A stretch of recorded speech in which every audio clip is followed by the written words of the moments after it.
ये अहम खबर देखिए, ईरान पर अमेरिका इजराइल का बहुत बड़ा प्लान, परमाणु बम बनाने से रोकने का ज्वाइंट करार करेंगे।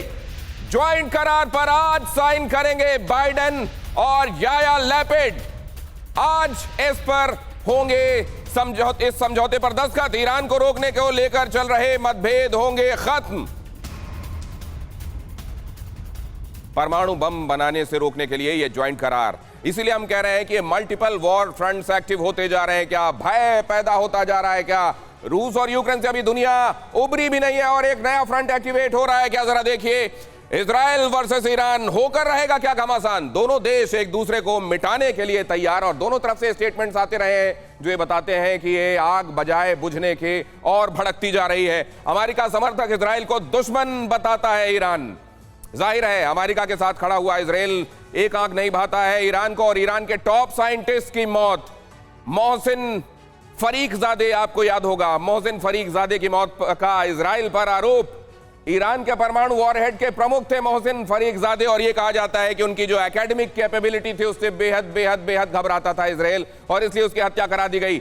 हालांकि खुद इजराइल ने ना इस बात को आज तक स्वीकारा है और ना इसको नकारा है। इजराइल और ईरान में लगातार ड्रोन के जरिए वॉर जारी। न्यूक्लियर साइट पर तोड़फोड़ भी इजराइल पर यह आरोप है कि उसने न्यूक्लियर साइट्स पर तोड़फोड़ की है।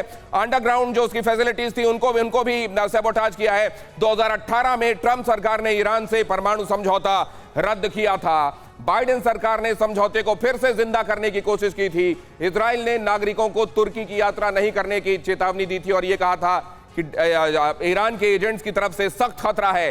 कासिम सुलेमानी की मौत के बाद ईरान और अमेरिका में ठन गई थी और ट्रंप ने सुलेमानी को दुनिया का नंबर 1 टेररिस्ट तक करार दिया था। अमेरिका को जवाब देने के लिए इजराइल पर हमला कर सकता है ईरान। क्या ईरान यह कदम उठाएगा या अब इजराइल और अमेरिका जब दोनों साथ में आ गए हैं तो ईरान इससे परहेज करेगा? फिलहाल वेट एंड वॉच करेगा। क्या फिलहाल जो टेंशन है स्टेटस को में दिखाई देगा या यहां से लेवल अप जा रहा है? मेरे साथ बाकी मेहमान भी जुड़ रहे हैं। एयर कोमोडोर एसपी सिंह साहब, कमर आगा साहब विदेश मामलों के जानकार और साथ में कोमोडोर रंजीत बी राय। रंजीत बी राय साहब, आपके मुताबिक ये तनाव जैसा है वैसा ही रहेगा या यहां से आगे बढ़ेगा? क्या ईरान भी रिएक्ट करेगा? बिल्कुल, आपको समझना चाहिए कि पूरी दुनिया में थोड़ी इंस्टेबिलिटी है और उसने जो बोला, जो धमकी दी है बाइडेन ने ईरान को, ये has taken it to a new level. क्योंकि ईरान ने अभी ड्रोन सप्लाई की है यूक्रेन को।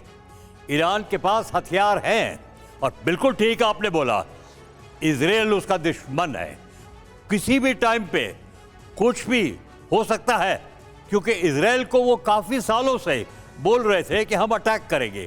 इजराइल कहता हम आपको अटैक करेंगे क्योंकि उनके पास न्यूक्लियर बॉम्ब बन रहा है।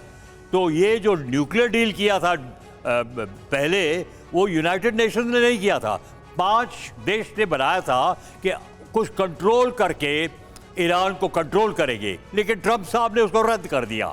तो उसके बाद ईरान की आर्थिक स्थिति गिर गई। उसके बाद उन्होंने दोस्ती की, चाइना को तेल देते हैं। उसके बाद उन्होंने नॉर्थ कोरिया से दोस्ती की और उनसे हथियार बनाने की। अब ड्रोन भेजे हैं उन्होंने और इस लड़ाई में ड्रोन बहुत ही महत्वपूर्ण है। तो ये जो इंस्टेबिलिटी है, और ये भी अब मैं कह सकता हूं, आज भी देखना आपने प्राइम मिनिस्टर, क्या ये वो दौर नहीं चल रहा है?